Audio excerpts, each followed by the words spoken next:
तो देखो अभी थोड़ा सा पहले रिवाइज कर लेते हैं लास्ट क्लास का, है ना। चैप्टर है कौन सा, ब्रीदिंग और एक्सचेंज ऑफ गैसेस। सबसे पहले तो अपन समझते हैं ब्रीदिंग होती क्या है। तो जो भी एटमॉस्फेरिक जो एयर होती है उसको अपनी बॉडी में इनहेल करना, और जो CO2 रिच जो एयर होती है उसको बॉडी से एक्सहेल करना, that process is known as breathing. यही होता है ब्रीदिंग। अब ब्रीदिंग को अपन बोलते हैं कि देखो एक तो चीज क्या होती है ब्रीदिंग, और एक क्या होता है रेस्पिरेशन। क्या दोनों सिमिलर बातें हैं क्या? नहीं है। लेकिन एज पर दी एनसीईआरटी ने क्या बोला है कि breathing is commonly known as respiration. तो अपन एनसीईआरटी को फॉलो करते हैं तो इसमें क्या बताएंगे कि ब्रीदिंग ही क्या होता है, रेस्पिरेशन होता है। ठीक है। अभी जो रेस्पिरेशन है इसमें अपन ने कौन कौन सी बातें या फिर 5 स्टेप में अपन पढ़े थे कि सबसे पहले जो स्टेप होता है उसमें क्या किया जाएगा, एटमॉस्फेरिक एयर को।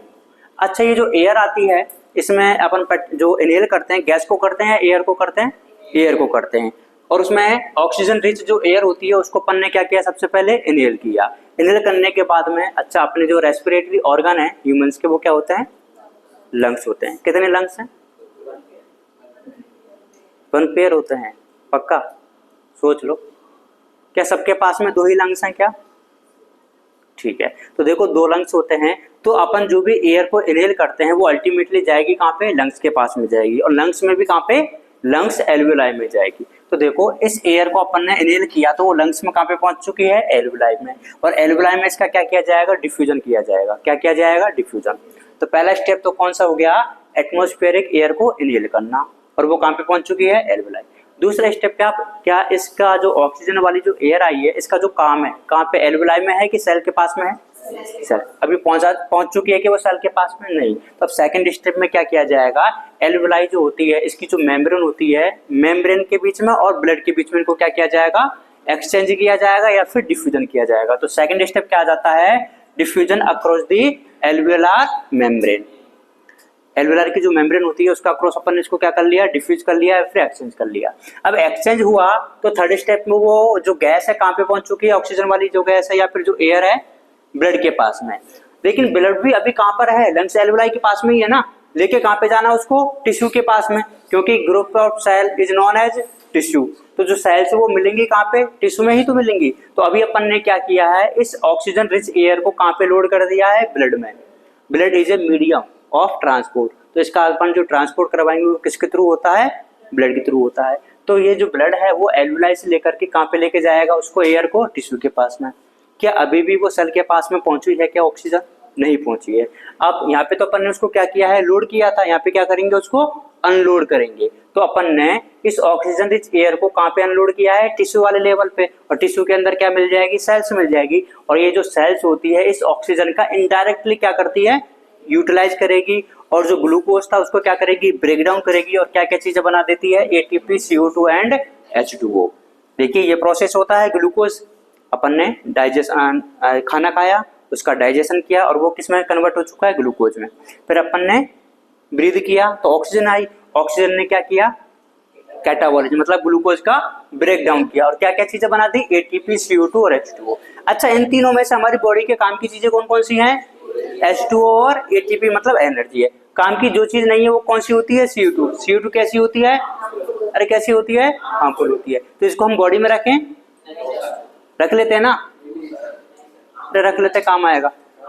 कोई काम नहीं है तो इसको क्या करना पड़ेगा, रिलीज करना पड़ेगा। अब रिलीज करने का प्रोसेस क्या होता है, अब देखो अभी तक मैंने जो आपको बताया वो कौन सी वाली गैस को लेके गए थे अपन, मतलब कौन सी वाली, रिच वाली, ऑक्सीजन रिच वाली। अब CO2 कहाँ पे मिल रही है, सेल में मिल रही है। तो पहले CO2 को बाहर निकालने के लिए सेल से पहले अपन कहाँ पे भेजेंगे उसको, टिश्यू में। अब टिश्यू में पहुंच गया है, टिश्यू में कोई काम है ऑक्सीजन का नहीं है, तो कहाँ पे भेजना पड़ेगा, एल्वियोलाई के पास में।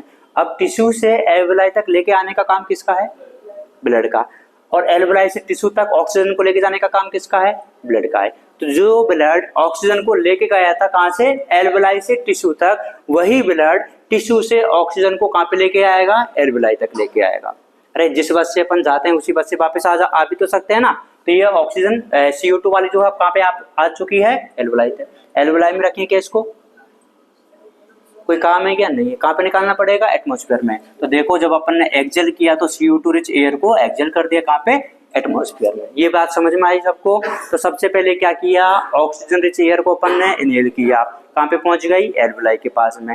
एल्वुलाई से फिर ब्लड में ट्रांसफर करवा दिया, लेकिन अभी भी ब्लड कहाँ पे ही है, लंग्स एल्वुलाई के पास में। तो इस ब्लड को लंग्स एल्वुलाई से लेकर के कहाँ पे लेके जाएगा, वो टिश्यू के पास में। फिर टिश्यू के पास में उसकी अनलोडिंग करवा दी ऑक्सीजन की। अब टिश्यू के पास में बहुत सारी सेल्स पाई जाती हैं, और ये जो सेल्स होती है इसको क्या कर लेती हैं, यूटिलाइज कर लेती है। किस चीज के ब्रेकडाउन के लिए, ग्लूकोज के ब्रेकडाउन। जब ग्लूकोज का ब्रेकडाउन हो जाता है तो 3 चीजें बन जाती हैं। 2 चीजें काम की होती हैं, एक जो CO2 होती है वो हमारी बॉडी के लिए कैसा है, हार्मफुल है, तो उसको क्या कर दिया अपन ने, रिलीज कर दिया। यही बात थी। ये देखो 5 स्टेप लिखे अपन ने, एक बार पढ़ के देखिए। पहला स्टेप कौन सा होता है, ब्रीदिंग, जिसमें क्या क्या चीजें इंक्लूड है, इनहेल और एक्सहेल। इसी को अपन ने क्या बोल दिया था, एक्सटर्नल रेस्पिरेशन बोल दिया। दूसरा स्टेप क्या था, डिफ्यूजन या फिर exchange of gas across alveolar membrane. Third step is transport of gas via blood के थ्रू। अच्छा, अगर मैं आपसे पूछूं ऑक्सीजन का ट्रांसपोर्ट किधर से किधर होता है, एल्वुलाई से टिश्यू की तरफ, और CO2 का टिश्यू से एल्वुलाई की तरफ।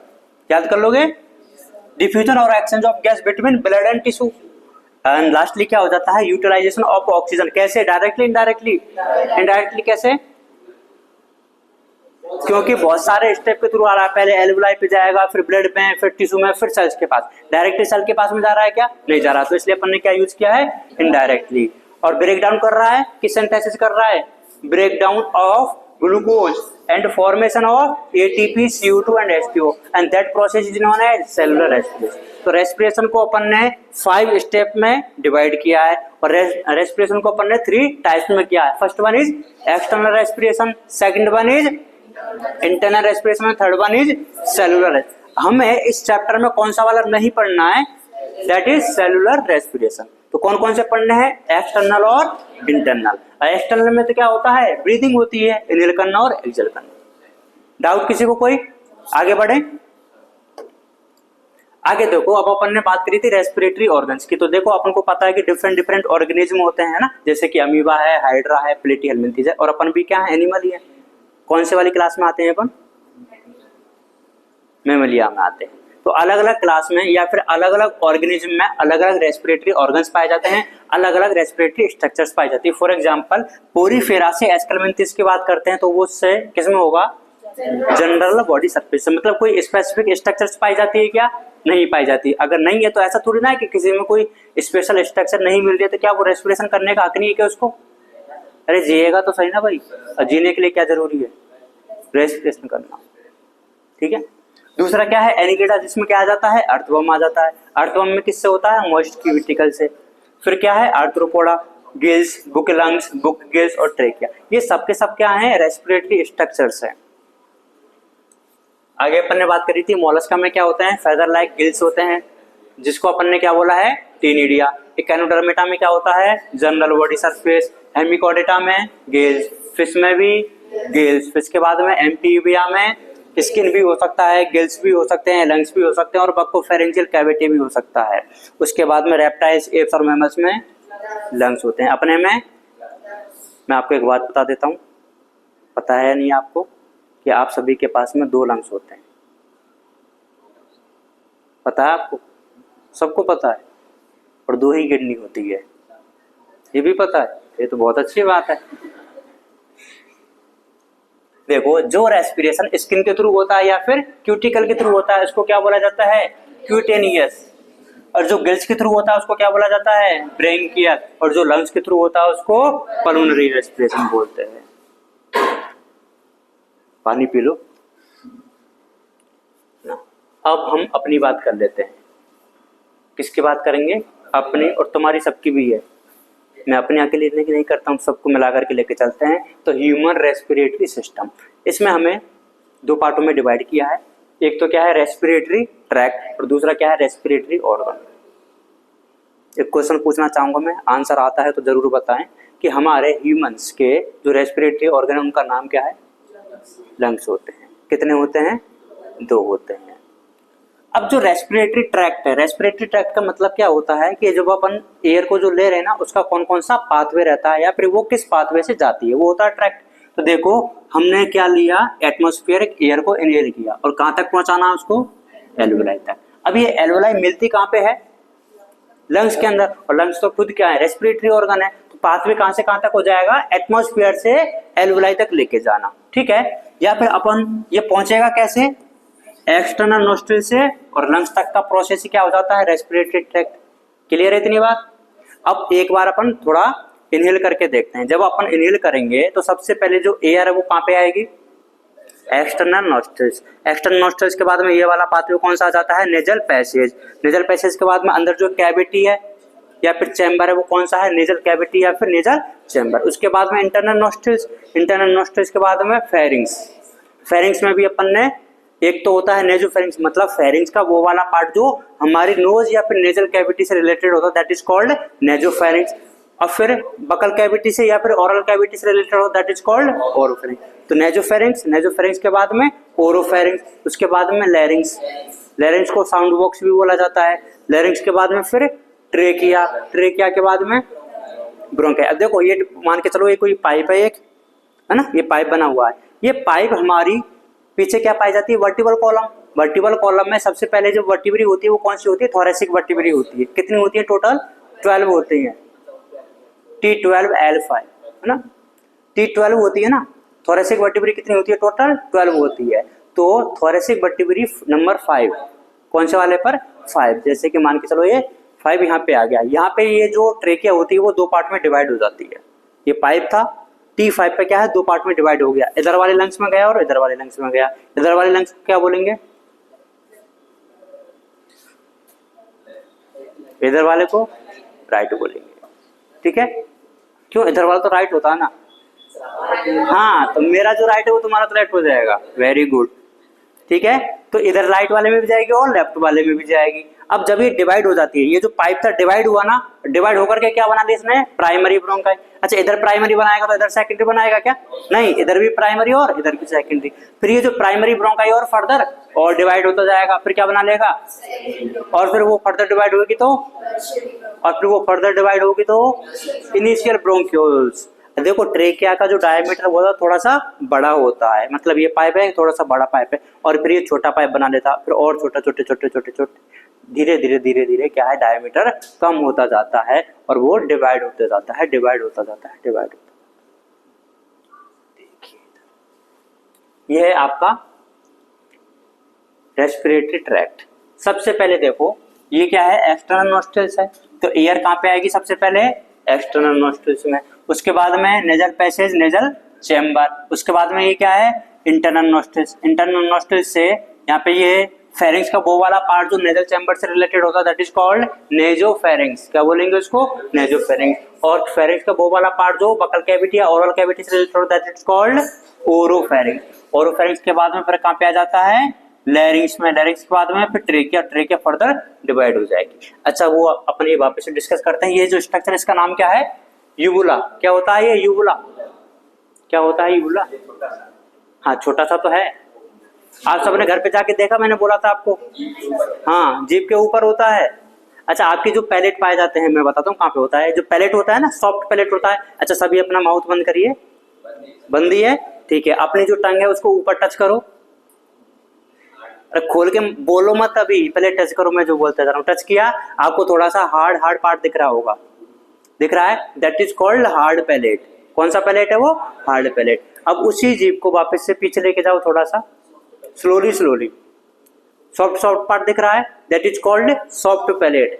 अब जीभ को और पीछे लेके जाओगे तो आपको एक फिंगर लाइक स्ट्रक्चर दिखेगी, ये उसको बोला जाता है, ये है ना, वो दिखेगी नहीं, फील होगी, है ना। तो घर पे जाके देख लेना, मिरर के सामने मिल जाएगा।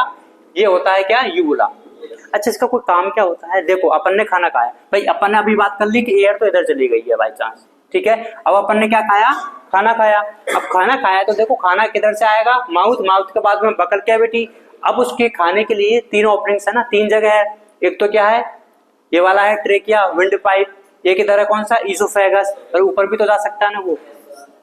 एक्चुअल में उसको जाना कहाँ पे चाहिए, ईसोफेगस में जाना चाहिए, फूड पाइप में जाना चाहिए ना, मतलब किसकी ओपनिंग में जाना चाहिए, गलेट की ओपनिंग में जाना चाहिए। लेकिन वो इधर भी तो जा सकता है और इधर भी तो जा सकता है, मतलब इस वाले पाइप में और उधर वाली ओपनिंग में जाने से इसको क्या करना पड़ेगा, रोकना पड़ेगा। तो ऊपर जाने से जो रोकने का काम है वो किसका होता है, यूबुला का होता है। किसका होता है, यूबुला का। देखिए क्या लिखा हुआ है, during swallowing cover internal nostril to prevent the entry of food into the nasal chambers। ठीक है, अब इधर से भी तो रोकना पड़ेगा। ये जो पाइप है वो कौन सा पाइप है? विंड पाइप है। विंड पाइप में क्या जाना चाहिए? फूड या विंड? एयर जानी चाहिए ना, तो एयर जानी चाहिए। और अपन क्या भेज रहे हैं उसमें? कैसे रोकेंगे इसको? इसकी ओपनिंग क्या होती है? ग्लोटिस। तो ग्लोटिस को ढक देंगे। अच्छा, ये हमेशा ढका रहता है क्या? कब ढकेगा? फिर जब खाने को अपन निगल लेते हैं ना, तभी ढकता है। अगर बाई चांस हमेशा ये ढका रह गया तो फिर एयर कैसे जाएगी अंदर? जब एयर ही नहीं गई तो कुछ करोगे क्या? फिर जीने का कुछ मकसद रहेगा तुम्हारा? नहीं है ना। तो ये कब ढकता है? केवल एपिग्लोटिस को।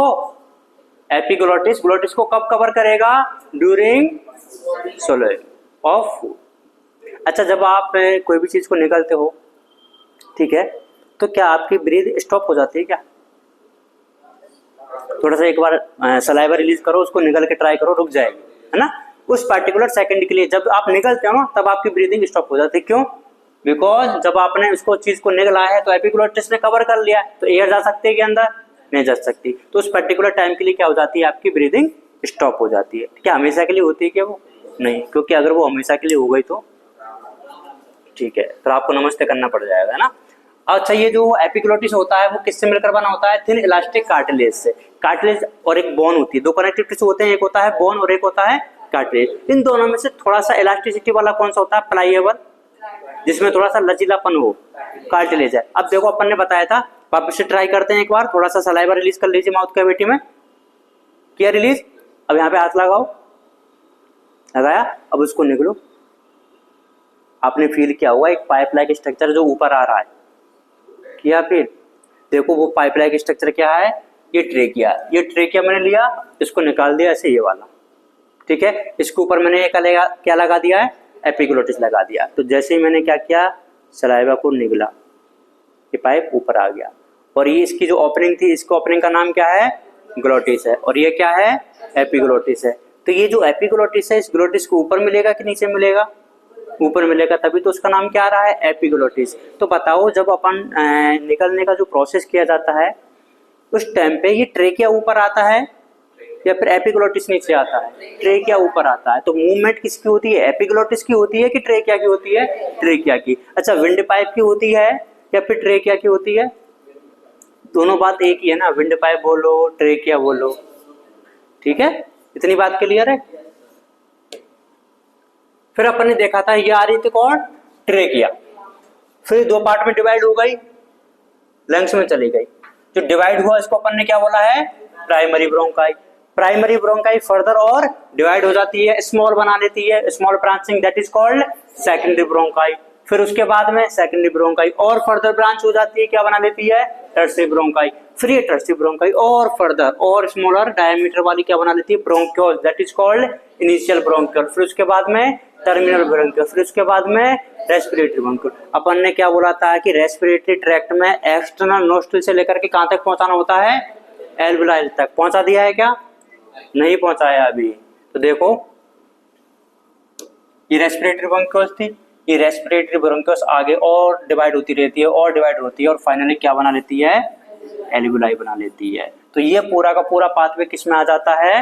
रेस्पिरेटरी ट्रैक्ट में आ जाता है। किस में आ जाता है? रेस्पिरेटरी ट्रैक्ट में। अब देखो, कुछ चीजें आपको यहाँ पे ऑब्जर्व हो रही होंगी। ये मैंने ऐसे सी शेप की कार्टिलेजिनस रिंग बनाई है। क्या बनाई है? सी शेप की कार्टिलेजिनस रिंग। अच्छा, ये मैंने स्टार्ट कहाँ से करी है? क्या ट्रेकिया से पहले स्टार्ट हो रही थी कि कहीं पे? नहीं थी। तो स्टार्टिंग तो इनकी कहाँ से होती है? ट्रेकिया से। और खत्म कहाँ पे हो जाती है? इनिशियल ब्रोंक्यूल्स तक हो जाती है। होती क्या है ये? कौन सी वाली साइड से इनकम्प्लीट होती है? डॉर्सली। अच्छा, एक बात बताओ, ये वाला सरफेस कौन सा है और पीछे वाला डॉर्सल है। अगर ये तुम्हें रिंग दिख रही है तो ये ऐसे है ना, मतलब ऐसे साइड से दिख रही है तुम्हें। अब तुम्हें थोड़ी ना पता है किस शेप का है, ऐसे दिखाऊंगा तो अब पता लगेगा ना किस शेप का है, सी शेप का है। अगर तुम्हें ये जो शेप है वो दिख रही है, अगर बाई चांस ये ऐसा होता तो तुम्हें दिखता है कि यहाँ पे कुछ नहीं दिखता ना। बाई चांस अगर तुम्हें ये दिख रहा है तो ये डॉर्सल सरफेस हुआ कि वेंट्रल हुआ? वेंट्रल सरफेस से हुआ। और ये कैसा है? सी शेप का है। और कौन सी साइड से इनकम्प्लीट है?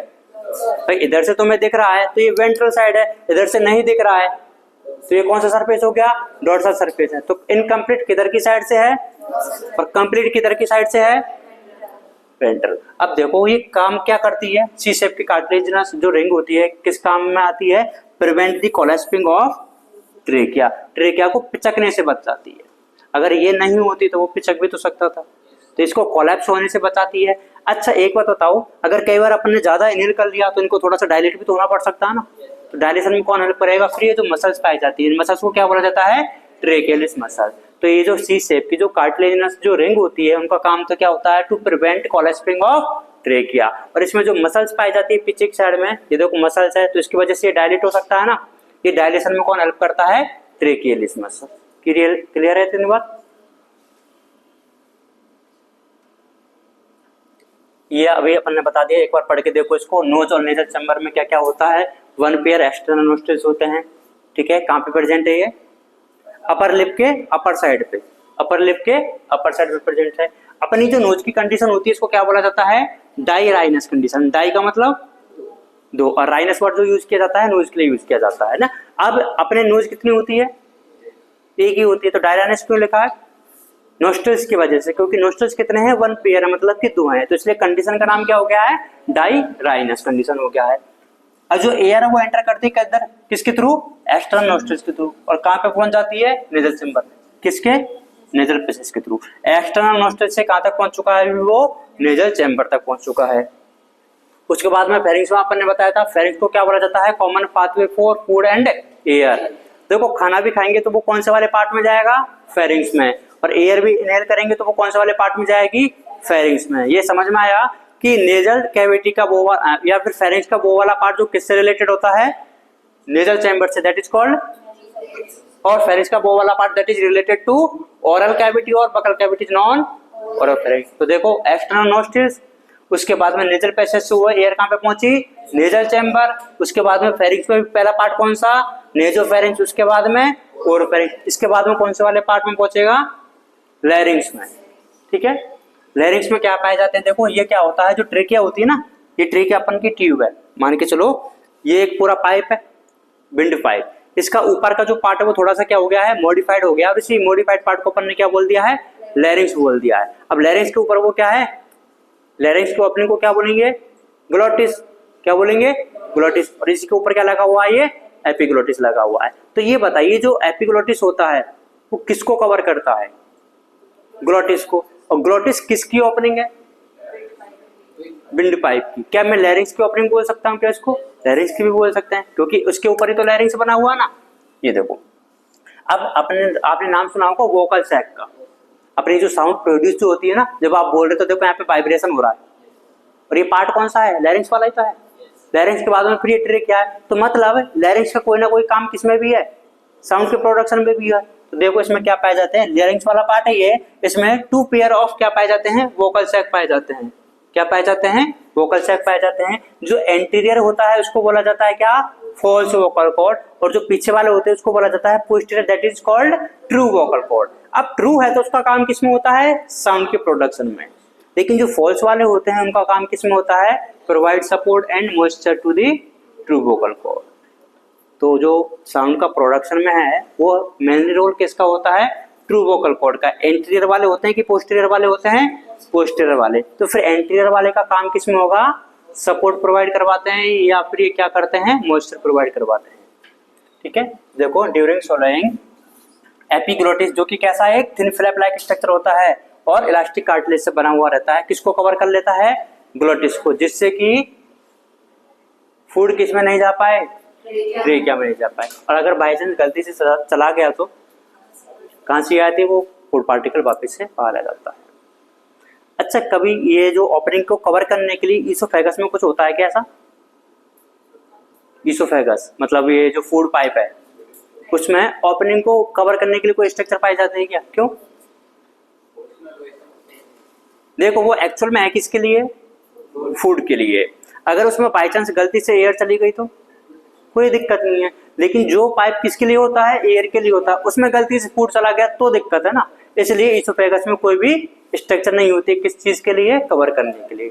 क्लियर है इतनी बात। तो अपन ने देखो क्या क्या पढ़ लिया है, नोज और नेजल कैविटी हो चुका है, फेरिंग्स हो चुका है, लैरिंग्स हो चुका है। अब लैरिंग्स के बाद में कौन सी स्ट्रक्चर आ जाती है, ट्रेकिया आती है।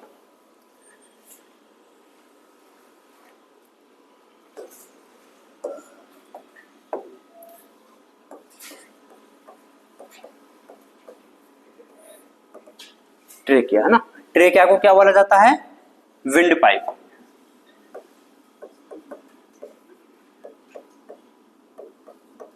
क्या बोलेंगे इसको? विंड पाइप बोलेंगे। ये जो होती है ना 12 सेंटीमीटर लॉन्ग है। कितनी होती है इसकी लंबाई? 12 सेंटीमीटर लॉन्ग होती है। अभी नोट नहीं करना है, समझेंगे पहले। और इसके डायमीटर की बात करते हैं तो ये होता है 2.5 सेंटीमीटर। ये जो ट्रेकिया होती है कौन सी वाली? थोरेसिक वर्टिब्रा पर आने के बाद में 2 पार्ट में डिवाइड हो जाती है, T5 पर। अब ये देखो T5 जो होती है ना, इसको अपन मिड थोरेसिक लेवल बोल सकते हैं। ये अपना जो पार्ट है कौन सा है? थोरेसिक पार्ट ना, थोरेसिक चैम्बर जिसको बोला जाता है। एक होती है थोरेसिक कैविटी और एक होती है कौन सी? Abdominal cavity. तो जो अपना जो डायाफ्राम होता है वो ऊपर वाले पार्ट में मतलब थोरेसिक कैविटी और एब्डोमिनल कैविटी को सेपरेट करके रखता है। तो कौन से लेवल पर ये डिवाइड हो जाती है? At the level of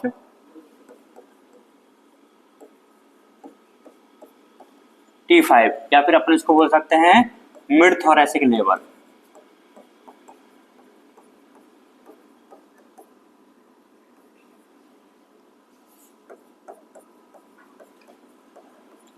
trachea divides into 2 part.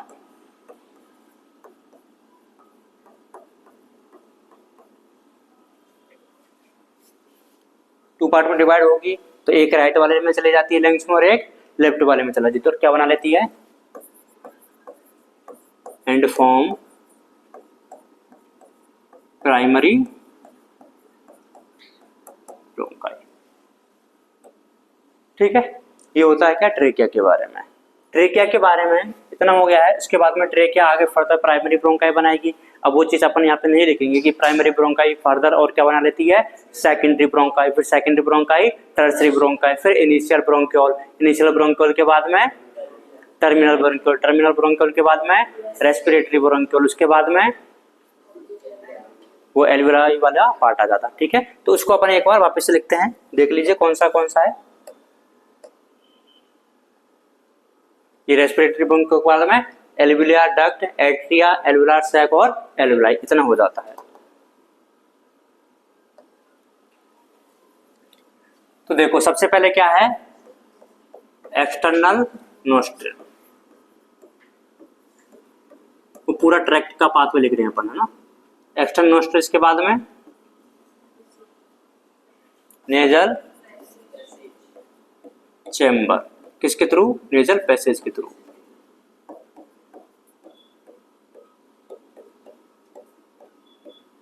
Nasal chamber के बाद में फेरिंग्स,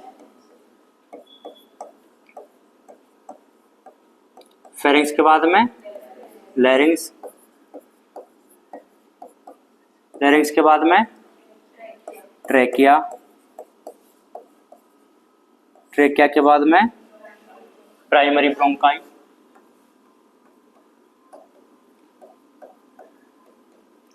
प्राइमरी ब्रोंकाई के बाद में सेकेंडरी ब्रोंकाई, सेकेंडरी ब्रोंकाई के बाद में टर्सरी ब्रोंकाई, टर्सरी ब्रोंकाई के बाद में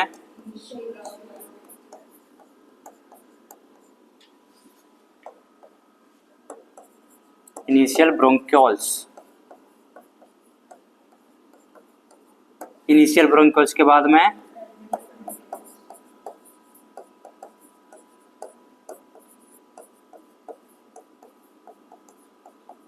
टर्मिनल ब्रोंक्यूल्स, टर्मिनल ब्रोंक्यूल्स के बाद में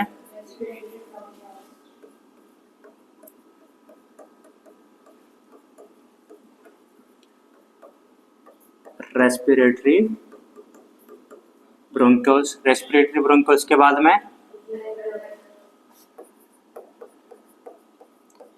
एल्वियोलार डक्ट, इसके बाद में एट्रिया, एट्रिया के बाद में एल्वियोलार सैक, इसके बाद में फाइनली एल्वियोलाई। ठीक है, यही पाथवे होता है। अब इस पाथवे के बारे में अपन कुछ डिस्कस करते हैं। देखो अच्छा ये बताओ, जो गैस आएगी उसका एक्सचेंज कहाँ पे होगा? एल्वियोलाई वाले रीजन पे होता है। तो देखो एक्सटर्नल नॉस्ट्रिल से लेकर के, कहां से, एक्सटर्नल नॉस्ट्रिल से लेकर के और टर्मिनल ब्रोंक्यूल तक, कहां से, एक्सटर्नल नॉस्ट्रिल से लेकर के टर्मिनल ब्रोंक्यूल्स का जो रीजन होता है इसको बोला जाता है कंडक्टिंग जोन। क्या बोला जाता है,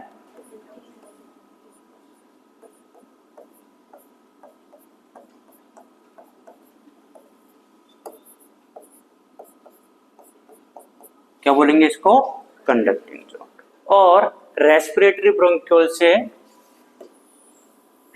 और एल्वुलाई तक इसको बोला जाता है क्या, एक्सचेंज जोन।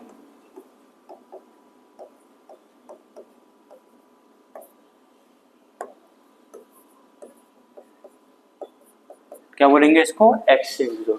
इसका मतलब एक्सटर्नल नॉस्ट्रिल से लेकर के टर्मिनल ब्रोंक्यूल्स तक तो क्या किया जाएगा, एयर को कंडक्ट किया जाएगा। कंडक्शन का मतलब क्या होता है, एक जगह से दूसरी जगह तक लेके जाने का काम होता है, ठीक है। तो एक्सटर्नल नॉस्ट्रिल से लेकर के टर्मिनल ब्रोंक्यूल्स तक का जो रीजन होता है उसको अपन ने क्या बोला है, कंडक्टिंग जोन बोला है। और उसके बाद में रेस्पिरेटरी ब्रोंक्यूल्स से लेकर के एल्वुलाई तक का जो रीजन होता है इसको क्या बोला जाता है, रेस्पिरेटरी जोन या फिर एक्सचेंज जोन बोला जाता है, ठीक है।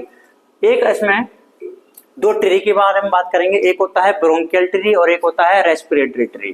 तो देखो ब्रोंकाई कहां से शुरू हो रही है, प्राइमरी ब्रोंकाई से, और कहां तक है ये, टर्मिनल ब्रोंक्यूल्स तक। तो यहां से यहां तक का जो रीजन होता है प्राइमरी ब्रोंकाई से टर्मिनल ब्रोंक्यूल, इसको बोला जाता है क्या,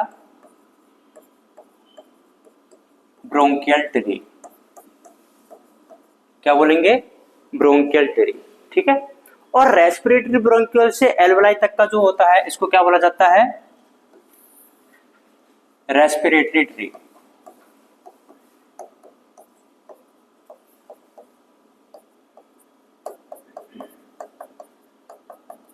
इतनी बात आई समझ में। देखो पहले तो अपन ने इसको दो जोन में डिवाइड किया, कौन कौन से जोन, कंडक्टिंग जोन और एक्सचेंज जोन। फिर इसको अपन ने दो ट्री में डिवाइड किया, कौन सा, bronchial tree and respiratory tree. अब अपन एक वो देखी थी ना, कार्टिलेज की जो रिंग बनी हुई थी सी शेप की, वो कहां से स्टार्ट हो रही थी मिलना, ट्रेकिया से। कहां से स्टार्ट हो रही थी, ट्रेकिया से। और वो ट्रेकिया से स्टार्ट होकर के और कहां तक मिलती है, इनिशियल ब्रोंकोस तक मिलती है।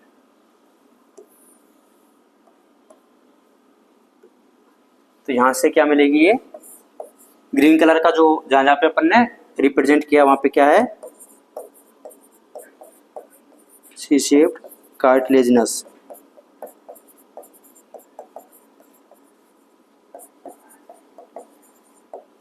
इतनी बात क्लियर है क्या।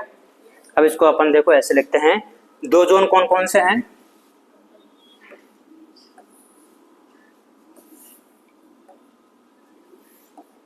एक तो है कंडक्टिंग जोन और दूसरा कौन सा है,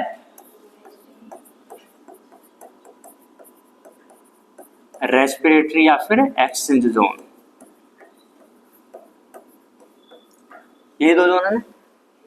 कंडक्टिंग जोन का काम क्या क्या होता है देखिए, एक तो देखो क्या करवाएगी ये, एयर को एटमॉस्फेयर से हमारी एल्वुलाई तक लेके जाने का काम है इसका। तो पहला तो काम क्या हो गया इसका, कंडक्शन में हो गया। दूसरा क्या होता है, जो भी एयर आती है ना उसको क्लीन करने का काम भी होता है। जैसे आपको पता होगा इसके आपके जो नेजल पैसेज होता है उसमें हेयर्स पाए जाते हैं, म्यूकस ग्लैंड्स पाई जाती है, ठीक है। वो क्या करती है, जो भी डस्ट पार्टिकल वगैरह होते हैं उनको ट्रैप कर लेती है। तो दूसरा काम, पहला काम तो कंडक्शन का हो गया है, दूसरा काम किसका है, क्लियर करने का, फॉरेन पार्टिकल से या फिर डस्ट वगैरह से एयर को क्लीन करने का काम आ जाता है। तीसरा काम क्या होता है, इसको ह्यूमिडिफाइड करने का। जैसे मैंने बताया था ना कि अपने यहाँ पे क्या पाई जाती है, फोल्डिंग्स पाई जाती है। ये क्या करती है, हमारी जो एयर आती है ना, आउटर जो एयर होती है एटमॉस्फेरिक एयर को, उसको हमारी बॉडी के टेम्परेचर के बराबर करके रखने का काम होता है। तो ये हमारी जो एयर होती है उसका टेम्परेचर ज्यादा भी हो सकता है और कम भी हो सकता है। तो उसको जो एयर का जो टेम्परेचर है वो हमारी बॉडी के टेम्परेचर के बराबर करने का काम भी किसका ही होता है, कंडक्टिंग जोन का होता है। तो इसके तीन काम कौन कौन से हैं, देखो इसको अपन 3C से याद रखते हैं। पहला क्या है, कंडक्शन। कंडक्शन मतलब ट्रांसपोर्ट करवाना। दूसरा काम क्या है, क्लीनिंग।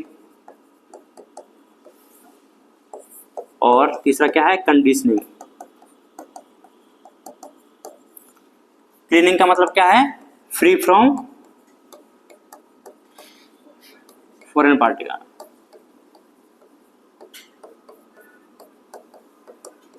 और कंडीशनिंग का मतलब क्या है,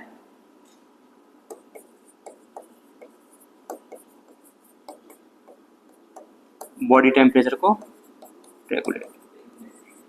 अच्छा, ये टेम्परेचर किसका, एयर का है ना, कहीं बॉडी का लिख दो।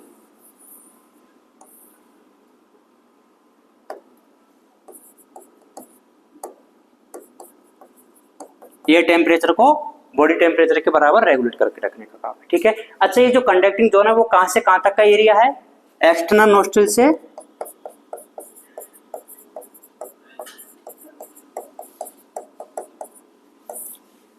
कहां तक का है, टर्मिनल ब्रोंक्यूल्स था।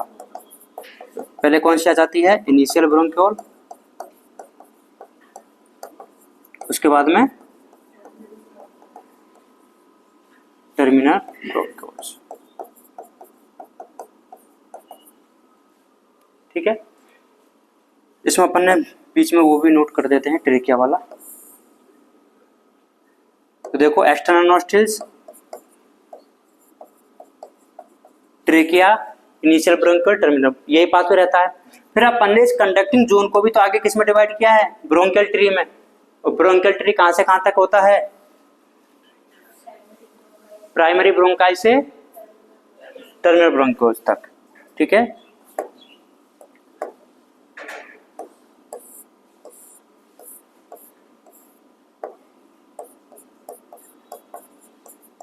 ये है प्राइमरी ब्रोंकाई। तो अब बताओ, प्राइमरी ब्रोंकाई से लेकर के टर्मिनल ब्रोंक्यूल्स तक ये वाला एरिया कौन सा है,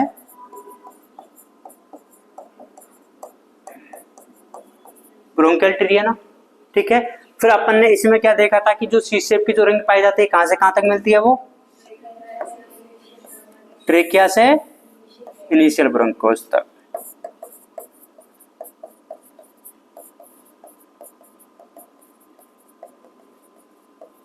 इतनी बात क्लियर है। अब मैं आपसे एक बात पूछता हूं कि ये बताना कि ब्रोंकियल ट्री और कंडक्टिंग जोन एक ही बात है क्या, ब्रोंकियल ट्री और कंडक्टिंग जोन एक ही बात है क्या, नहीं है। या फिर अपन ऐसे बोले कि bronchial tree is a part of conducting zone, ये सही है क्या, या फिर conducting zone is a part of bronchial tree, कौन सा वाला सही है, कि bronchial tree is a part of conducting zone, क्योंकि कंडक्टिंग जोन तो कहां से कहां तक है, एक्सटर्नल नोस्ट्रिल से लेकर के और टर्मिनल ब्रोंक्यूल तक। क्लियर है इतनी बात। फिर कौन सा है, रेस्पिरेटरी या फिर एक्सचेंज जोन, इसमें कहां से कहां तक है, रेस्पिरेटरी ब्रोंक्यूल से और एल्वियोलाई तक। अब इसमें तो क्या अपन को, इसको अपन ने एक्सचेंज जोन या फिर रेस्पिरेटरी जोन क्यों बोला है, बिकॉज यहाँ पे क्या होता है, गैसियस एक्सचेंज होता है।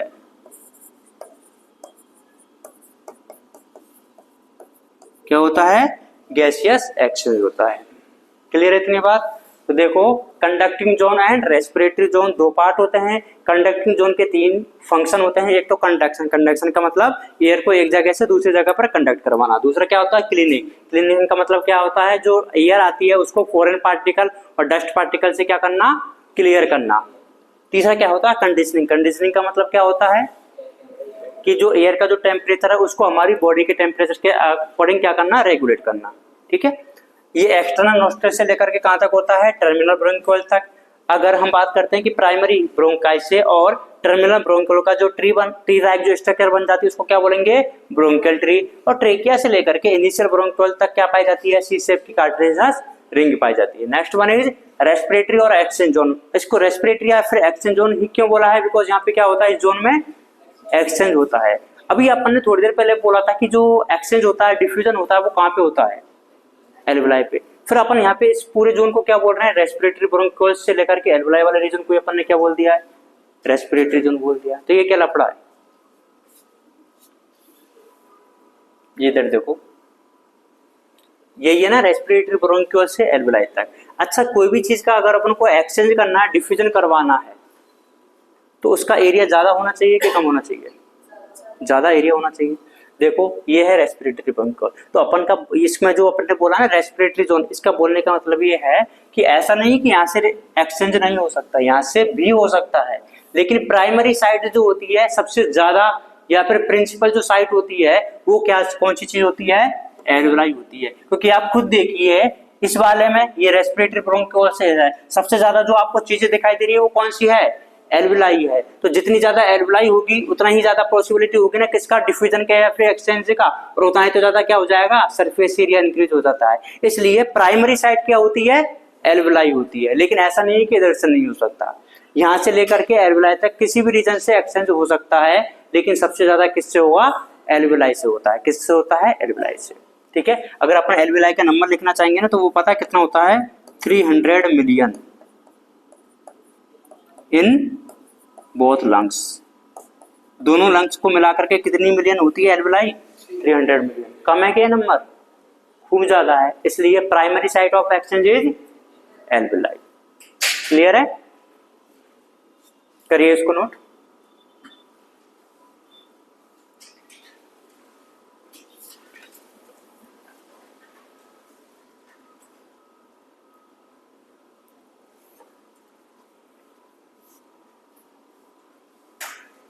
इसको ढंग से नोट करना ना, कौन सी चीज कहां से कहां तक है।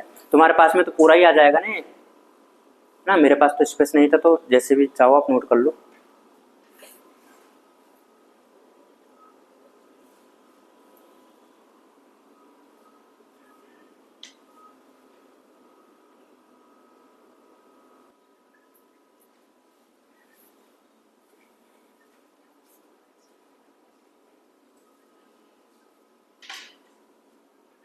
ये अपन ने जो डिवाइड किया है, किसको डिवाइड किया है, रेस्पिरेटरी ट्रैक्ट को ना।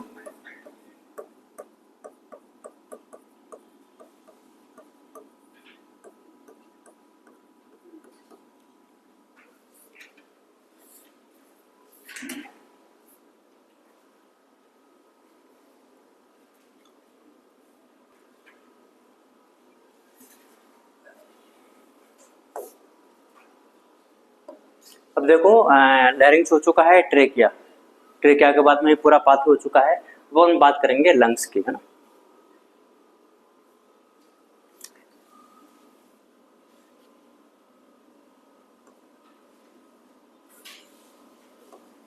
ये क्या था, ट्रेकिया।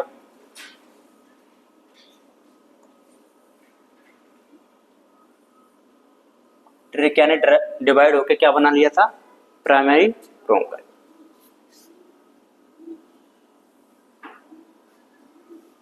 लंग्स कितने होते हैं,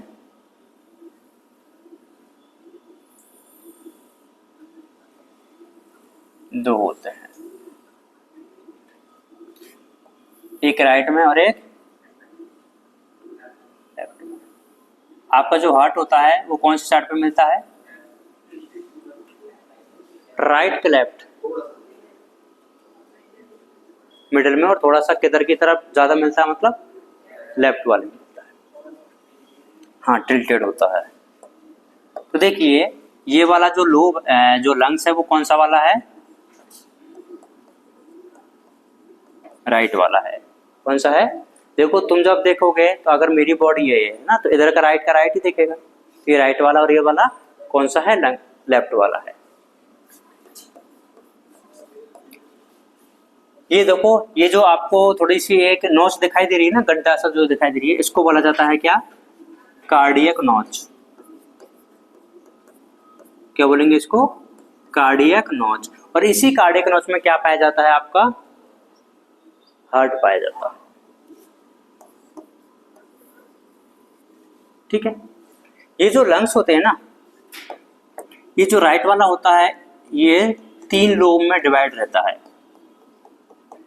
कितने लोब में, 3 लोब में। और जो लेफ्ट वाला होता है वो 2 लोब में डिवाइड रहता है।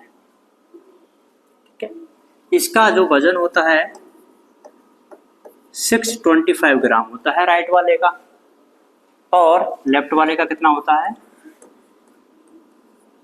575 ग्राम होता है। अप्रोक्सीमेटली इतना ही रहता है। मतलब यहाँ पर अपन ऐसा बोल सकते हैं ज्यादा किसका रहेगा, राइट वाले का, और कम किसका रहेगा, लेफ्ट वाले का। ठीक है।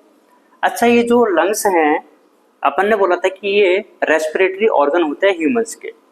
अगर रेस्पिरेटरी जो ऑर्गन्स हैं, ये पता है लंग्स कैसे होते हैं, सॉलिड होते हैं। कैसे हैं, सॉलिड, स्पंजी होते हैं। कैसे होते हैं, स्पंजी, एंड नॉन मस्कुलर होते हैं।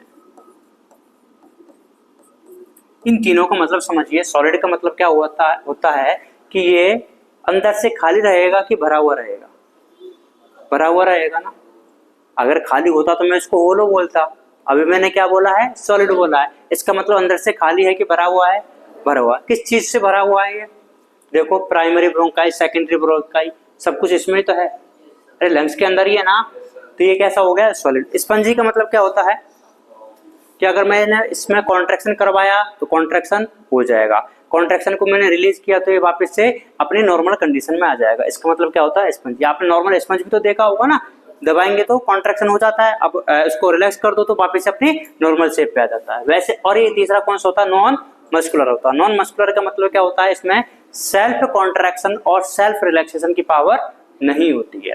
देखो मैंने कॉन्ट्रैक्शन किया तो हो जाएगा, अपने आप से नहीं हो पाएगा। तो नॉन मस्कुलर का मतलब क्या होता है, self contraction and self relaxation की पावर नहीं होती है।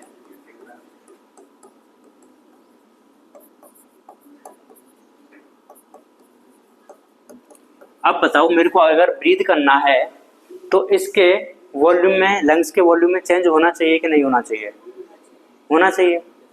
अब ये जो लंग्स है वो ऐसा तो नहीं बॉडी के बाहर है, बॉडी के अंदर है ना, तो आप इसमें चेंज करवा सकते हो क्या, या फिर खुद से हो सकता है कि उसमें, खुद से तो हो नहीं सकता। और जब तक इसमें वॉल्यूम में कोई चेंज नहीं होगा, क्या आप ब्रीथ कर पाओगे, क्या नहीं कर पाओगे। लेकिन अपन कर तो पाते हैं ना, किसकी वजह से, इसमें क्या हो रहा होगा, कॉन्ट्रैक्शन हो रहा होगा। अब इसमें खुद में तो हो ही नहीं सकता, तो कौन करवा रहा है इसमें फिर, भाई अगर ये इसमें सेल्फ कॉन्ट्रैक्शन की और सेल्फ रिलैक्सेशन की पावर है ही नहीं है, और अपन चाहते हैं कि जब तक अगर अपन को ब्रीथ करना है तो इसमें इसके वॉल्यूम में क्या होना चाहिए, चेंज होना चाहिए, तो वो कैसे पॉसिबल हो पाएगा फिर। देखो ये जो लंग्स है वो अपनी बॉडी में कहाँ पे पाए जाते हैं, थोरेसिक चैम्बर में पाए जाते हैं। किस में पाए जाते हैं, थोरेसिक चैम्बर। और इस चैम्बर की जो कैविटी होती है उसको बोला जाता है थोरेसिक कैविटी। कौन से चैम्बर में पाए जाते हैं, थोरेसिक चैम्बर में पाए जाते हैं। और इसकी जो कैविटी होती है उसको क्या बोला जाता है, थोरेसिक कैविटी। तो ये जो लंग्स होते हैं ना, इनका जो एनाटॉमिकल जो सेटअप होता है वो ऐसा होता है कि अगर अपन कोई भी चेंजेस जो करते हैं थोरेसिक कैविटी में, वो अल्टीमेटली किस में रिफ्लेक्ट हो जाएगा, लंग्स में। अगर मेरे को इसका वॉल्यूम ज्यादा करना है तो मैं किसका वॉल्यूम ज्यादा करूं, थोरेसिक कैविटी का वॉल्यूम ज्यादा करूं। अगर मेरे को इसका वॉल्यूम, किसका, लंग्स का वॉल्यूम कम करना है तो मैं किसका वॉल्यूम कम करूंगा, थोरेसिक कैविटी का वॉल्यूम, क्योंकि उसके वॉल्यूम में जो भी चेंजेस होंगे वो अल्टीमेटली किस में रिफ्लेक्ट हो जाएगा, लंग्स में। तो अगर मेरे को एयर को इनहेल करना है, क्या करना है, इनहेल करना है, तो इसमें कुछ ना कुछ चेंज करना पड़ेगा। तो मेरे को इसमें तो मैं चेंज डायरेक्टली कर नहीं सकता ना, तो मैं किस में करूंगा, थोरेसिक कैविटी में करूंगा। अच्छा, ये जो थोरेसिक चैम्बर है या फिर जो रिब केज जिसको बोला जाता है, वो किस किस चीज से मिलकर बना होता है। देखो ये पूरा क्या है, थोरेसिक चैम्बर होता है, थोरेसिक या फिर रिब केज है। इसका जो एंटीरियर पार्ट है वो कौन बना रहा है, क्लेविकल बोन बना रही है। कौन बना रहा है, क्लेविकल बोन। तो देखो मैं इधर बता देता हूँ आपको पूरा कैसा कैसा है। ये आपकी साइड में क्या होती है, रिब्स होती है, ठीक है। इधर भी क्या मिलेंगी, रिब्स मिलेंगी।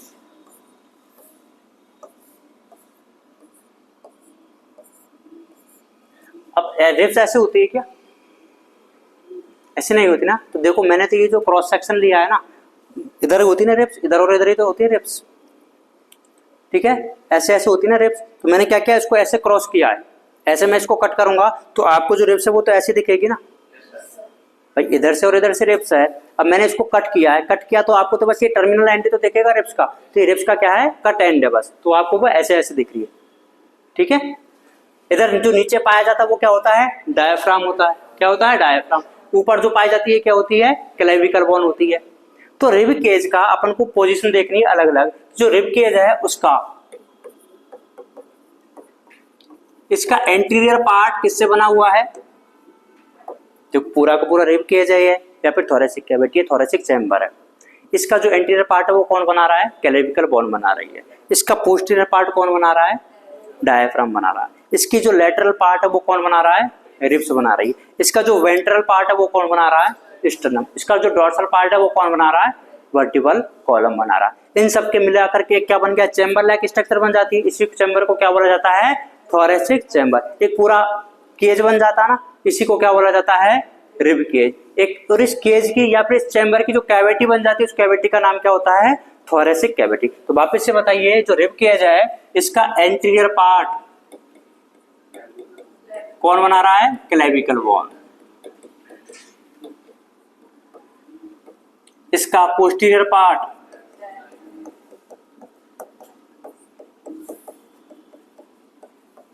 डायफ्राम। लेटरल पार्ट रिब्स बनाती है। वेंट्रल पार्ट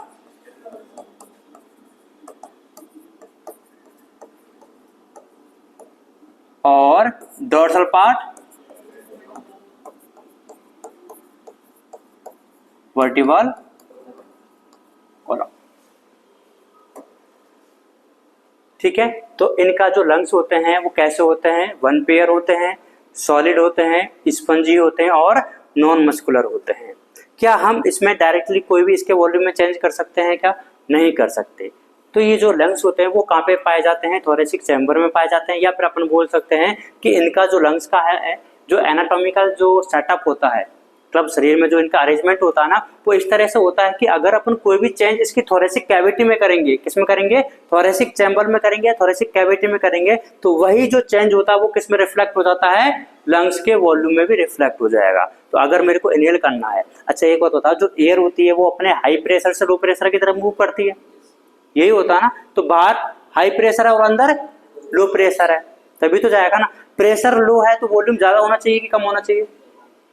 आपने एक केमिस्ट्री में एक इक्वेशन आती है, आइडियल गैस इक्वेशन, जिसको क्या बोला जाता है, PV = nRT। तो अगर मैं इससे रिलेशन निकालूं तो क्या हो जाता है, प्रेशर और वॉल्यूम में इनवर्सली प्रोपोर्शनल होता है। मैंने क्या बोला है कि अपन बाहर का एयर का प्रेशर ज्यादा है, अंदर एयर का प्रेशर कम है।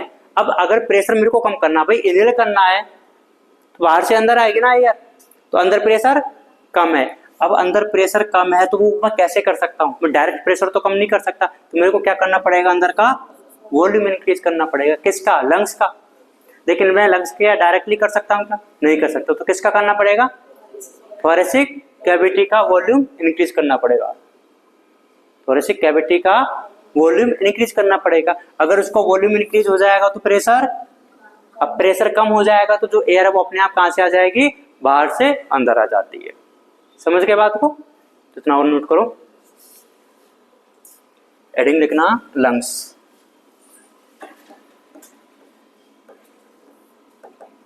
कितने होते हैं, 2 होते हैं।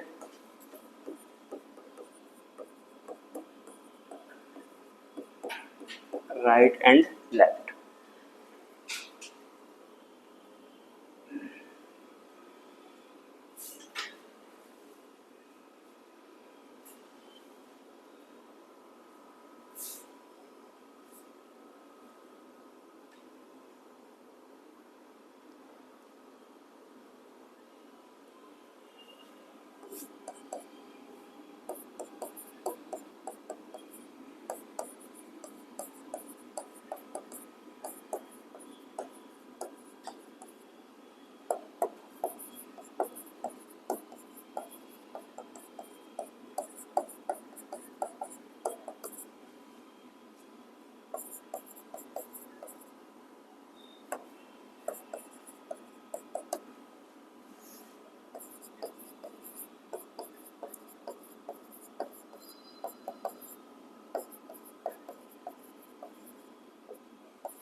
ये भी लिख दिया मैंने कि कोई भी चेंजेस जो अपन थोरेसिक कैविटी में करेंगे वही कहाँ पे रिफ्लेक्ट हो जाएगा, लंग्स में भी हो जाता है।